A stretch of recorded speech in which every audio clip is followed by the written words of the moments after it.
Hello, good evening everyone. This is our dinner for today's video. Yan, ito pa ang bawang, sibuyas, kamatis, tapos ang pambansang ulam, sardinas 555, baka naman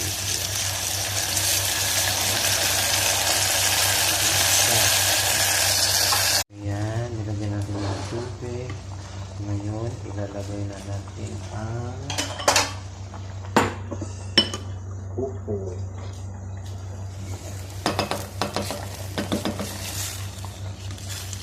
Yan. This is our dinner for today's video.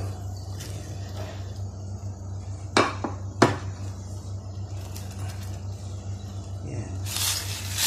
Sardinas with upo. Pagkain po ito, masarap nito tayo.